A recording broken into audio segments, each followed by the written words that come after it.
Os vetores F2 e F3 e suas componentes formam um triângulo retângulo.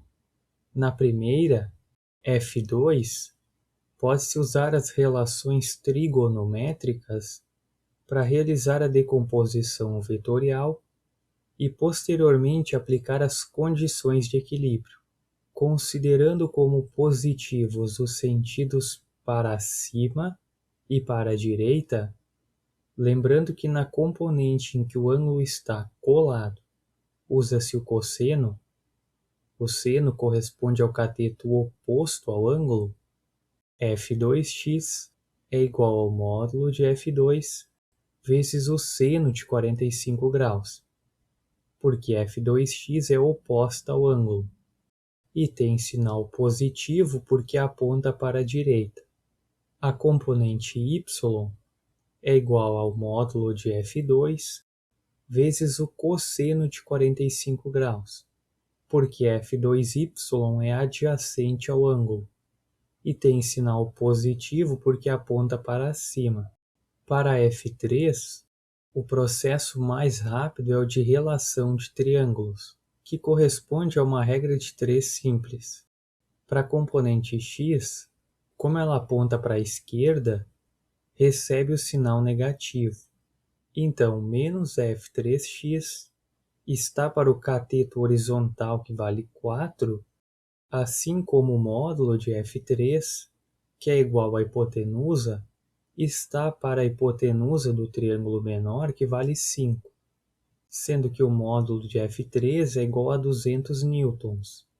Então, isolando F3x, é igual ao negativo de 4 sobre 5 vezes o módulo de F3, que resulta em menos 160 newtons. Fazendo o mesmo para a componente y, a qual tem um sinal positivo porque aponta para cima, F3y está para o cateto vertical, que vale 3, assim como o módulo de F3 está para a hipotenusa, que vale 5. Então, F3y é igual a 3 sobre 5 vezes o módulo de F3. O resultado é de 120 newtons.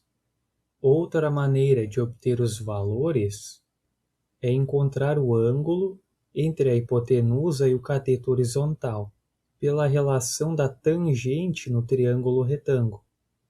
A tangente do ângulo θ é igual ao cateto oposto dividido pelo cateto adjacente, que é igual a 3 sobre 4. Então, θ é igual a tangente na menos 1 de 0,75, que resulta em aproximadamente 36,87 graus.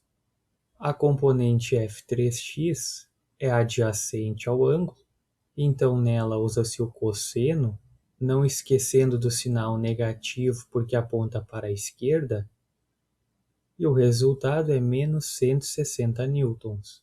E na componente y, que é oposta ao ângulo, usa-se o seno, tendo o sinal positivo porque aponta para cima, e o resultado é de 120 newtons. Conforme a representação no desenho, a força F1 tem componente apenas no eixo x, e é negativa porque aponta para a esquerda. Então, aplicando a equação 2.1 para determinar as componentes da força resultante, a componente x é o resultado do somatório das forças no eixo x. Então, F1x mais F2x mais F3x. Usando os valores, o resultado é de aproximadamente menos 383,22 newtons. Fazendo o mesmo no eixo y, a componente y da força resultante é igual a F2y mais F3y, e resulta em aproximadamente 296,78 newtons. Agora é possível calcular o módulo, ou seja, a intensidade da força resultante, que corresponde à raiz quadrada da soma dos quadrados das componentes. resultando em aproximadamente 484,7 newtons. Então, a primeira solicitação foi respondida.